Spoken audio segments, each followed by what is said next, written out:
أحبك يا أخي وإليك شعري أزينه بأنفاس شذية.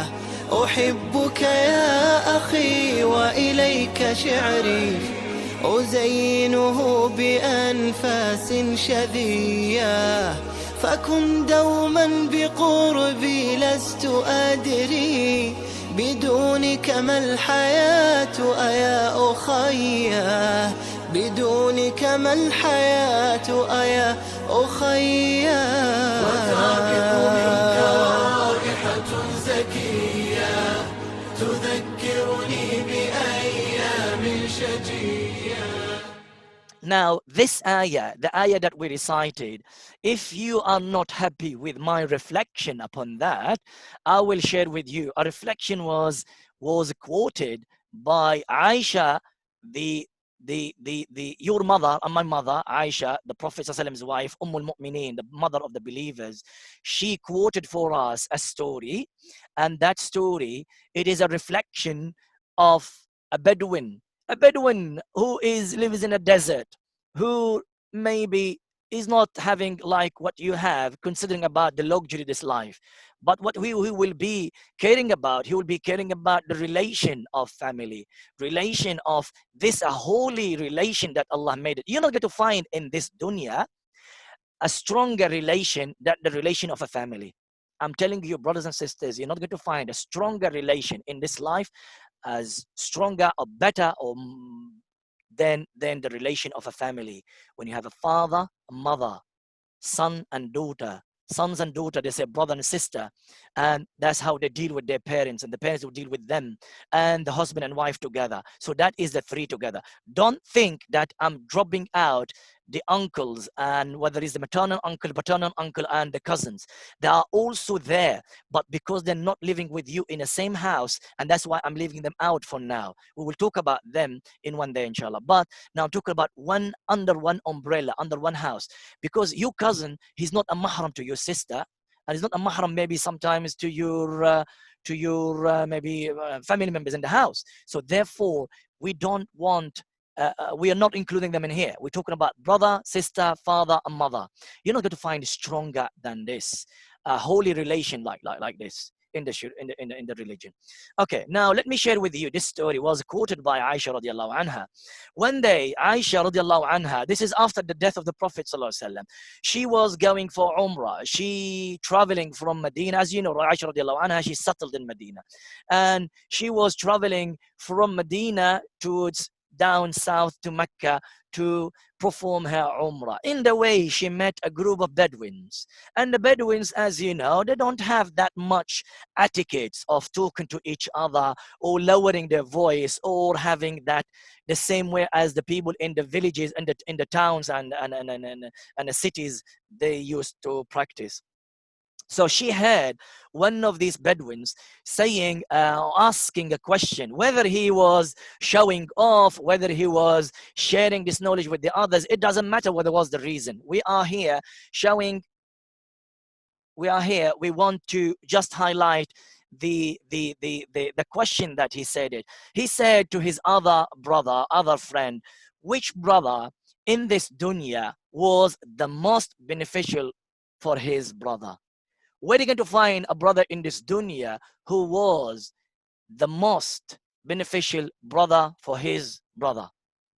You might quote for me stories from Google, from here, from America, from England, from the back history. Some so and so gave all his inheritance. He gave billions and trillions and all of that. I don't care about that. That is not really brother. That money will go. And a kun from Allah subhanahu wa ta'ala, all that money will go. But we're going to find out who was that brother and why he was a beneficial for him. So they answered this, the Bedouins who are around him. They said, we don't know, really, we don't know. They're Bedouins, they're not educated like you and me. They said, we don't know.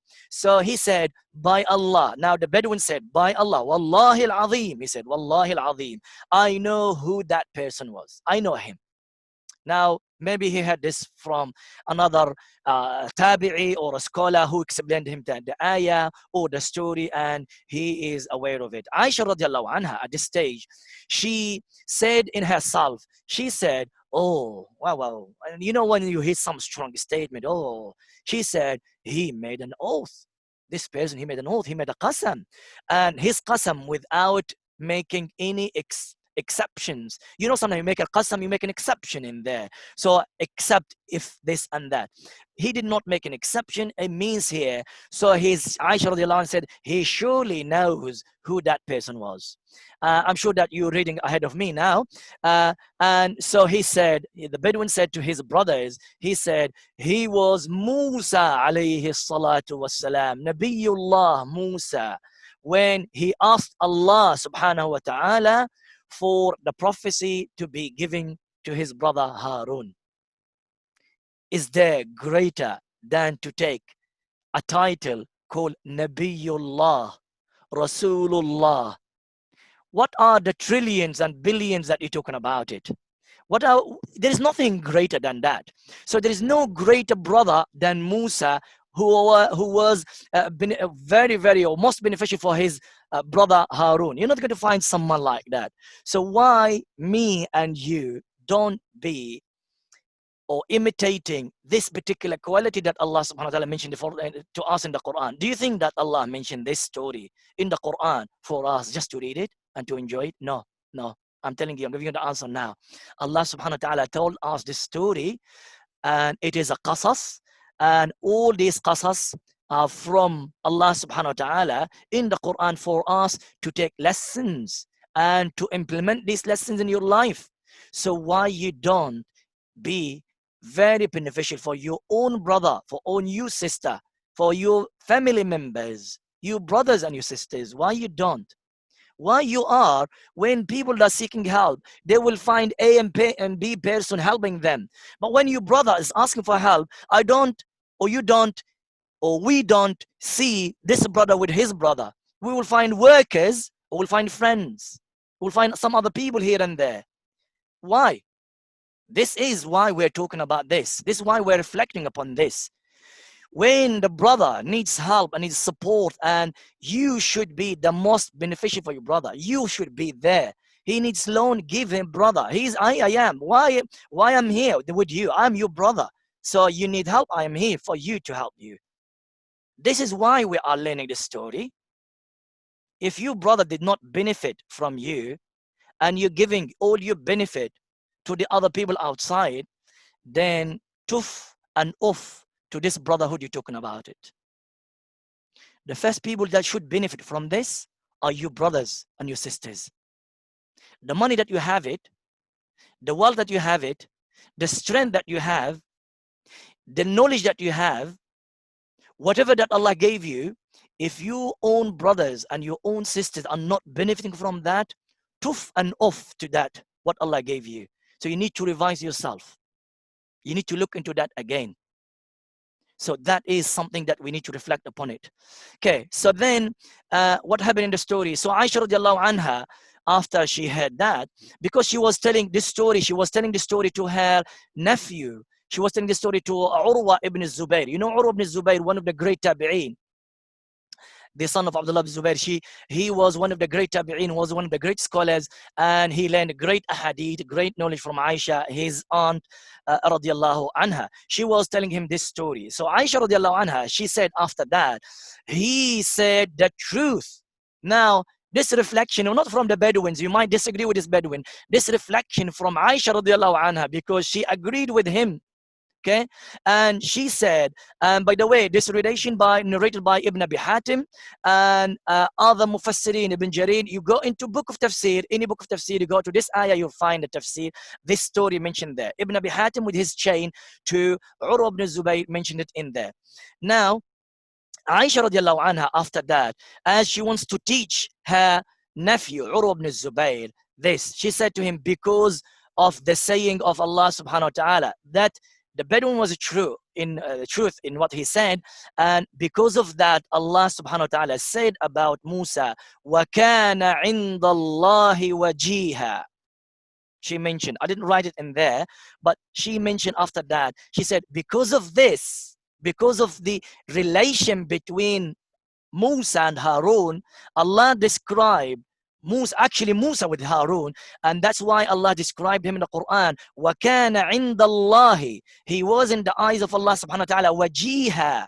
Al-wajih, the one who asks, he will be responded, he will be giving. And it was said because of that request, when he requested Allah subhanahu wa ta'ala to make his brother as a wazir with him, to make his brother as a nabi with him.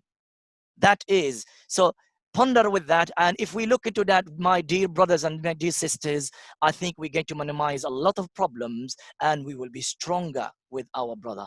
We will be stronger family. Our relationship will be very stronger and stronger than it used to be before with my brother, because he's my strength, he's my pillar. Okay, the third reflection, I have 10 reflections. I hope that the best is what comes at the end. So I'm telling you to stay, don't leave. Don't leave. Okay, my title here, whether they show it or not, they do care about you. We sometimes complain. I complain sometimes. Oh, my brother doesn't care about me. Oh, my family don't care about me. Oh, my sister doesn't care about me. Oh, my father, my brother, my older brother doesn't care about me. My younger brother doesn't care about me. Maybe sometimes you say father and mother as well. So they don't care about me. Look, because of this, because of that, I'm doing this. Yes, sometimes it comes to you like that. But think about how much things in life there. How much, as you are suffering and you sinked inside and problems and issues, maybe your brother the same thing as well. So why you don't make that inside you an excuse and something to have dhan hasan, have hasana, husnul dhan about you brother and your sister. Say, look, they must be so busy, they have so many things in there. But this should not stop you of asking them, as we said earlier, help and all of that. This is, you have to make balance with everything.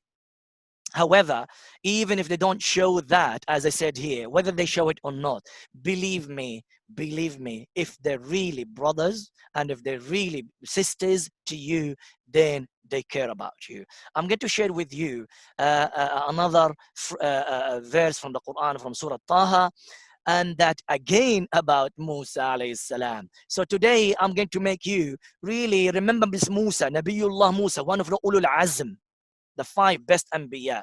Okay, what Allah said about him in Surah Taha, إِذْ تَمْشِي أُخْتُكَ. He's saying to Musa, remember, this ayah can use it for next week as well about sisters.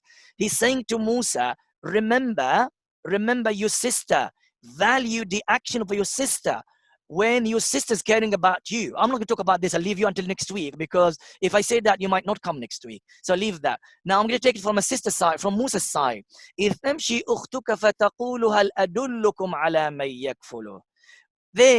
is showing that Musa alayhi salam, or the mother of Musa alayhi salam, when she already fulfilled the command of Allah, and she put her baby son in the box, and she put him in the water, and that he's gone after that until he's been taken by the servant of Pharaoh. The mother of Musa, as a mother, as you know, she wasn't really happy. She wants to find out. Look, the sister took the initiative. My mother is worried about my brother. I am inside me. I'm worried about my brother. Really, we care about you, my brother. They care about you, my brother. They care about you, oh brother. Your sisters and your brothers, they care about you. But sometimes they not show it to you. You are in the box. You are in the hands of Pharaoh. You are in the luxury, but your sister is going here and there, trying to find something, trying to find where you are first. Although Allah did not mention that in the Quran, she was trying to find where did the box got to. And then when we found out that he is with Pharaoh, and then she found out that no one was able to breastfeed Musa alayhi salam, the Musa's sister, that sensitive heart, that fragile heart, that beautiful heart, that the heart that all the time she might think about her brother more than she think of her husband, believe it or not. some sisters, they might think of their brothers the more than think about their husbands. Because especially if their brothers are in calamity or in problems or issues here and there, they have a very gold heart. Their heart is made of gold. It's really beautiful heart. And this sister, the Musa sister, she went out and she took all that problems and that difficulties and took all the hardship until she got to Pharaoh's palace. And she said to them, shall I show you, shall I tell you, shall I direct you to someone, to one, I am sure there is one there who's going to make to be able to breastfeed Musa alayhi salam. And you know the story, they find the saying, who's that? And say, my mom and this and that, because Harun already was born before Musa, and Musa's mother already had milk, and then she breastfed him alayhi salam or alayhi salam. So this is something, brother, please, you need to consider. My dear brother, I'm talking to a brother because everything now to do with the brother and sisters. Now, the brother is, think about your other brother and other sisters. Brothers and sisters, that's the only two people who are saying to you this title. They care about you. Believe it or not, they care about you. If, as long as Allah subhanahu wa ta'ala gave them a good heart, they're Muslims. I'm talking to Muslims now. All of these are people who are Muslims. Yes, we know some other people here and there. Maybe Allah subhanahu wa ta'ala put in their hearts are wrong and their hearts cannot see anything. But make dua for them. They will come and they will remember you, because at the end, he or she or they, male or female, they're your brother and your sisters. Okay, so that's will minimize our problems. Let's go to our fourth reflection. My fourth reflection is, are you willing to make the trade-off? My title here is related to the story of Qabil and Habil. Do you want to go to the risk? Do you want to act in the way, in a violence way, in a bad way, in the way that will not please Allah subhanahu wa ta'ala? That is something that not really right. The reason for Allah subhanahu wa ta'ala mentioned to us in Surah Al-Ma'idah the story of Qabil and Habil, as Allah subhanahu wa ta'ala said here, وَاتْلُ عَلَيْهِمْ نَبَأَ ابْنَيْ آدَمَ بِالْحَقِّ إِذْ قَرَّبَا قُرْبَانًا. Tell them, Ya Muhammad, tell to the Muslims, the believers, the story of the sons of Adam, when both of them, they offered, they gave the qurban, they put the sacrifice in there, and all of that for the sake of to marry a female, to marry the other girl, which was born from the other pregnancy of Hawa alayhi salam. And فَتُقُبِّلَ مِنْ أَحَدِهِمْ وَلَمْ يُتُقَبَّلْ مِنَ الْآخَرِ. Allah subhanahu wa ta'ala went into all these details. Why all these details? To tell you a very important story for you, mankind, for you, brother and sister. What is it? We're going to see that. Okay. وَلَمْ يُتَقَبَّلْ مِنَ الْآخَرِ قَالَ لَأَقْتُلَنَّكَ. This is one of the reasons why Allah has mentioned the story. The first threatenings, the first bad words, the first swear, if I may call it, the first intention was made bad intention was made in this earth was in this story, when the brother said to his brothers, he said to him, لَأَقْتُلَنَّكَ, I will kill you. All of that for what? For a wife. All of that for a female. You might find another one. Not just that. You might find 100 of that later on. We're talking about Adam. That's a different story. But talking about you now. You can find hundreds of them outside there. قَالَ إِنَّمَا يَتَقَبَّلُ اللَّهُ مِنَ الْمُتَّقِينَ لَإِن بَسَطْتَ. Now look at the conversation between the brothers. He said to him, Wallahi, لَإِن بَسَطْتَ. If you put your hands forward and you come and you kill me, if you should raise your hand, you can bring your hand forward and you kill me, مَا أَنَا بِبَاسِطِ يَدِيَ إِلَيْكَ لِأَقْتُلَكَ. I fear Allah. I will not do that to my brother. I will not swear to my brother. I will not say bad things about my brother. He's my brother. At the end, he's my brother. Do you want me to say bad things about him? Even if I see him outside in the street drinking al-khamr, I know, may Allah have mercy on him. May Allah forgive him. But at the end, he's my brother. I will try to cover him. I'll try to make da'wah for him. I'll make dua for him. But I'm not going to say bad. He's my brother. I will not say anything outside in the people about him. So I have all the time keeping that feeling to my brother. So I will not kill my brother. I will not harm my brother. Harm my brother physically or verbally. Don't do that. He's your brother. Don't do that. Inni akhafullah. First, it's a sin. Second is your brother. You can't do that. Inni uridu an tabu'a bi ithmi wa ithmika fatakuna min ashabin nar wa dhalika jaza'u dhalimin. He wants to give him a lesson. And remember, this is first incident in this life. And he wants to show to him killing, it is a major sin. Killing will take you to hellfire. And that is why Abdullah bin Abbas said, the al-qatil al-nafs is fi jahannama khalidan mukhalladan fiha. That's his view. Okay, وَذَلِكَ جَزَاءُ الظَّالِمِينَ فَطَوَّعَتْ لَهُ نَفْسُهُ قَتْلَ أَخِيهِ فَقَتَلَهُ. The nafs there, the desire is there, and carry on with desire with the nafs. Don't listen to your nafs. At the end, he's your brother. In this life, in London, in Pakistan, in Libya, in here and there, remember he's your brother. Remember he's your and the sister. Remember he's your brother as well. And whatever that he will do, remember he's your brother. And his nafs was very bad nafs. طوعت له نفسه قتل أخيه فقتله. So you might, some of us will say, I have bad brother, but at the end he's your brother. He's your brother, like this Habil. He considered Qabil as my brother at the end. What am I going to do? He's my brother. My mom gave birth to him. I can't deny him. I have to do the Islamic actions with him. So this is something really need to consider it to minimize our problems. I think we are, I'm going to rush a little bit because of the time. Well, not even half. So the fifth reflection is my brother, my second father, especially if you are younger than him. Even, you know what, even if he is, if I am older than him, I am younger, sorry, the other way around. So whether he's older or younger, sometimes with the qualities, with what the person Allah subhanahu wa ta'ala gave him, and that's why we said from the beginning, admit your abilities. Admit that. You need to know your realities, where you are, where you stand, and that will help you a lot in life. So I might be the younger and he's the older. I might be the older, he's the younger. And like my family, I have 5, and I am in the middle. I have some who are older than me and some who's younger than me. But the whole those younger, older than me are more than the younger than me. So with that, it depends on your states. But here we're talking about someone who's older than him. I'm going to share with you a story of Ibn Kathir.